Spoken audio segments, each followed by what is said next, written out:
right, so let's start with your report on page 1 of 6 and tell us some of the items that you yourself obtained or ones that you examined, reviewed, and then distributed to other departments. Yes, so starting with item 1 and 2, these were swabs that were collected from underneath the fingernails of the right and left hand of the decedent. These are samples that we collect for possible DNA testing, so we will process those samples and transfer them to the DNA unit. Items 3 and 4 were collected from the knuckles and palm of the right hand and then the right wrist, and also the knuckles and palm of the left hand and the left wrist. These samples were also submitted to the DNA unit for testing. And then 5 and 6 were swabs from the neck and swabs from the face of the decedent, also transferred to the DNA unit for testing. So you do certain types of testing, but you do not do the DNA testing. That's correct. All right. So we have some other items that you've obtained now. What other items have you obtained, and from where have you obtained them? The remaining items were submitted by the North Olmsted Police Department. Item 20 was a gray metal knife with an 8-inch blade and black handle. And this was labeled, found at Giant Eagle exit to Dover, middle exit next to Enterprise, located in South Drive in River Rocks. We also received item 21, which was one gray metal knife with a 6-inch blade and brown handle, labeled found in front of Things Outlet. All right. I'm going to stop you right there just for a Sure. minute. With regards to item 20 then, what are your duties with regards to that, and what do you do? It appears there are some sub-items that are created. Yes, so my examination of the knife would be primarily looking for any staining, primarily apparent blood staining on the knife, and also collecting some samples for DNA testing as well. So I did examine the knife. I did not observe any blood staining on the handle of the knife, but I did swab the handle of the knife for possible DNA testing. I then observed the blade of the knife, and I performed a chemical test, and I found a positive result for my presumptive chemical test, and this just means that blood may have been present. And then I swabbed that area and submitted that to DNA as well. Okay. The next item, ma'am? The next item, 21, was the gray metal knife with the 6-inch blade and brown handle. So I did a similar examination as item 20, mostly looking for apparent blood staining. I did not observe any blood stains on the handle of the knife. I did, however, collect a swab from the handle to send to DNA. And then I performed a chemical test for blood on the blade, both sides of the blade of the knife, and that test was negative, so no further testing on the blade. All righty. Your item 22.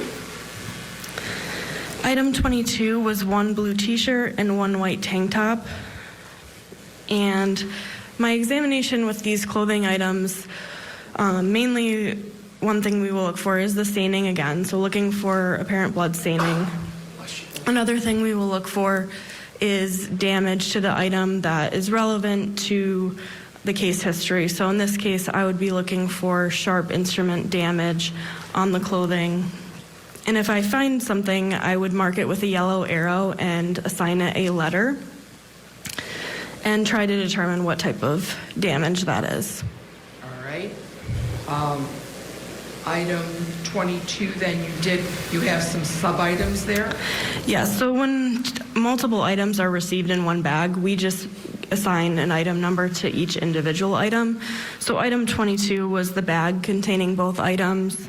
Item 21 was the blue t-shirt, and item 22.2 was the white tank top. And item 23 and 24 and 25, ma'am? Item 23 was one gray t-shirt labeled Giant Eagle shirt. 24 was one pair of black leggings labeled worn by Bionca Ellis. Item 25 was one pair of black with gray trim shorts labeled worn by Julian Wood. right. Next. Item 26 was one white t-shirt labeled worn by Bionca Ellis, and item 27 was one black sweatshirt labeled worn by Bionca Ellis. And out of item 27, did you do some checking or an evaluation, examination of that item? Yes, I did. I examined that item for apparent blood staining, and we can do this visually by looking at the item, but with dark colored clothing, this can be difficult. So we can also use different types of light to try to bring out any potential blood staining on the item. So I did that in this case, and I did test a few stains on the front side of the sweatshirt, but none of those stains tested positive, all negative. I did, however, test the back side of the black sweatshirt, and on the upper posterior right sleeve, there was a presumptive positive result, meaning that that substance may be blood. And did you also have photographs of these items taken? I did. So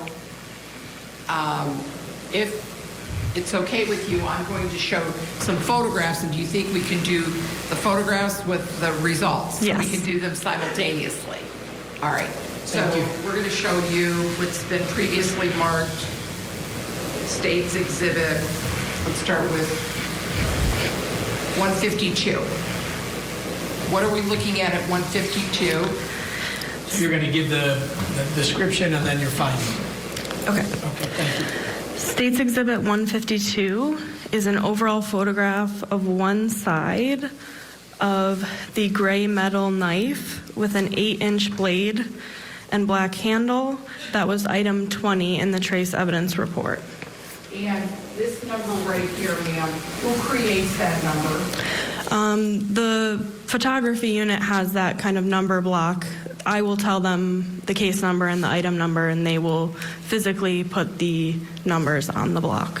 And Ms. Gray, just for maintaining our continuity, this is 24-0839 is referring to which case? That is the case of Julian Wood, and that's the medical examiner's office number. Right. And then the TE, what does that refer to? Trace evidence. And is that item 20? Yes. So that refers to item 20, which is in your report. Correct. All right, so in examining State's Exhibit 152, and I think we can look at 153 as well. What are we looking at State's Exhibit 153? State's Exhibit 153. Oh, this evidence. It's hard to look at that knife, isn't it? I was just saying to my colleagues, it's really upsetting to see. It was huge, huge. We're going to hit a break. There's more coming up, more evidence from little Julian Wood, the victim in this case that we're certainly thinking about here this morning. Be right back. There.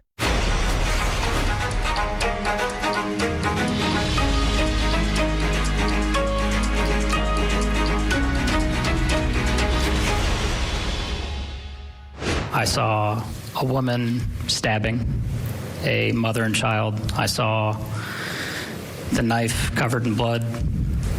I saw violent motions towards a mother and her child. Who could do something like this and why?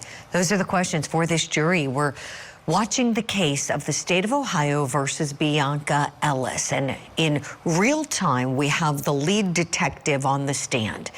The judge has put restrictions on our broadcast where we have to film that testimony, and then as soon as the court day is out of session, then we can air it for you. So we have testimony from Wednesday that we have not yet been able to air. You're going to see it all throughout the morning here on Court TV. So let's go back in and hear more from Shayna Gray. She is the trace evidence analyst. State's Exhibit 153 is an overall photograph of the other side of the gray metal knife. All right. And is it that customary practices in your office to take photographs of all sides of an object? Yes. You can? All right. And your findings with regards to this? I examined this item For staining, I did not observe any blood stains on the handle.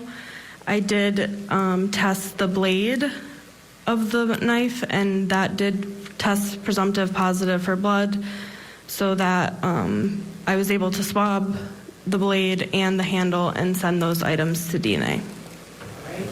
And is that also reflected in item 20.2? Yes. All right, let's move on to State's Exhibit 154.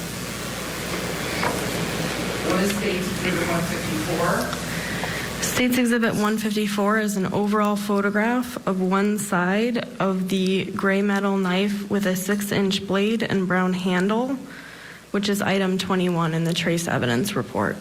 All right, and we'll go to State's Exhibit, again, 155. Again, the same numbers in your trace evidence number? Yes. That corresponds. What were your findings with regards to item 21? I examined the item for blood staining. I did not observe any on the handle or on the blade. I did, however, test the blade for blood, and the result was negative.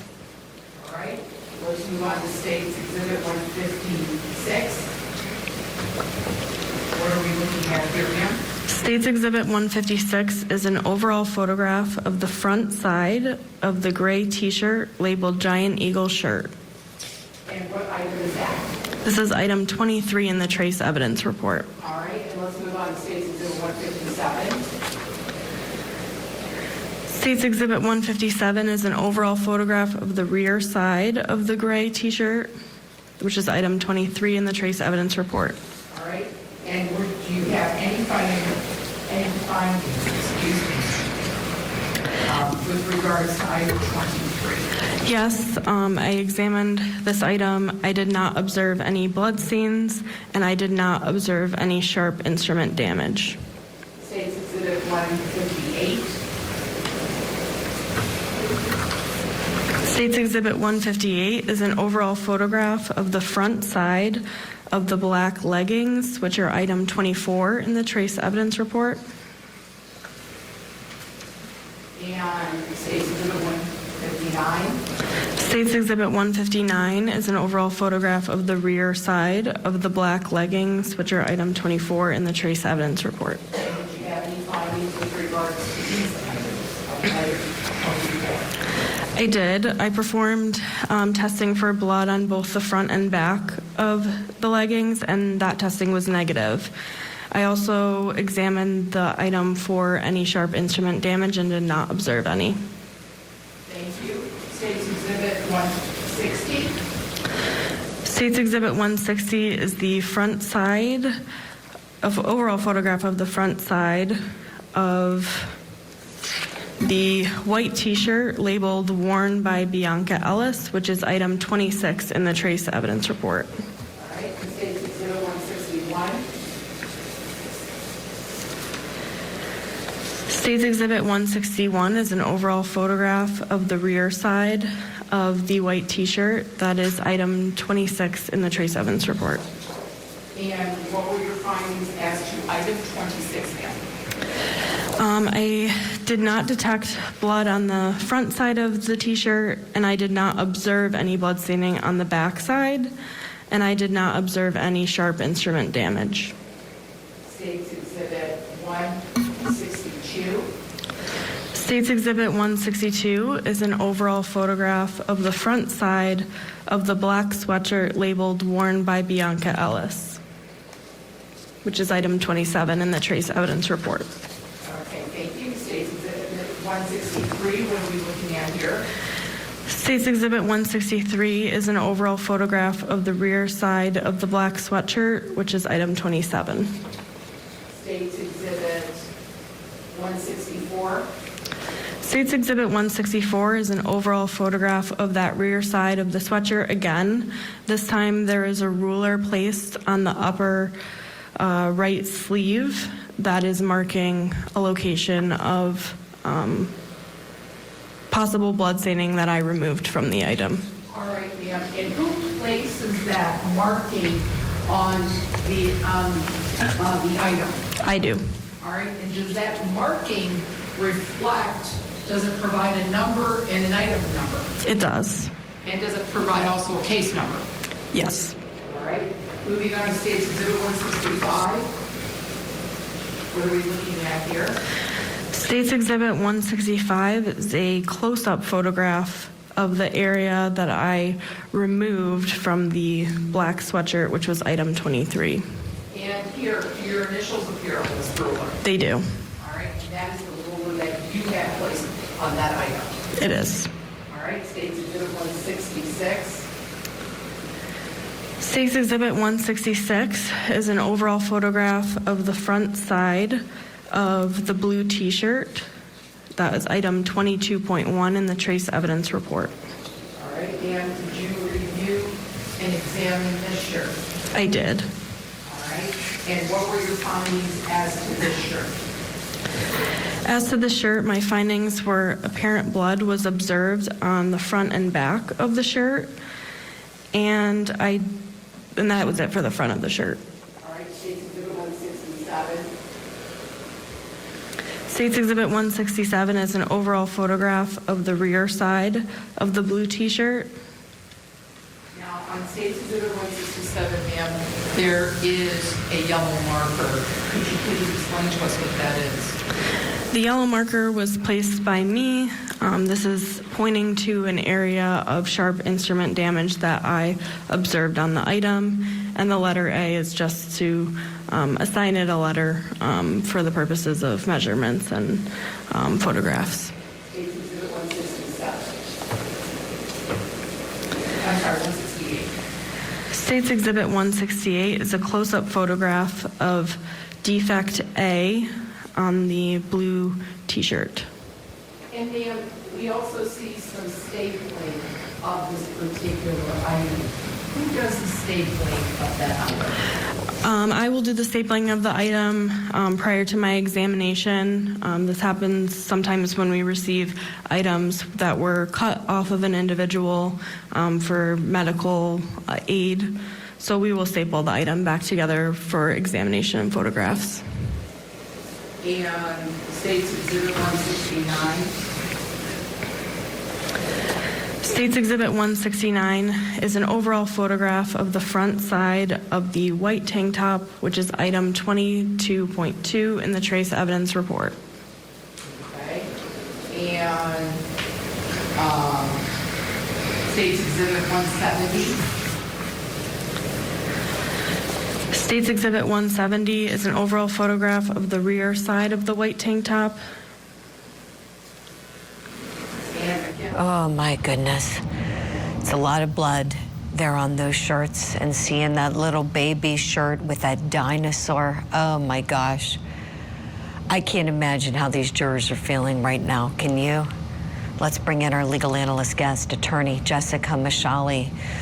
Ooh, Jessica, it's like I want to take a big, deep breath right now, seeing that little dinosaur shirt. That's one of those images I don't think these jurors are going to be able to get out of their brains.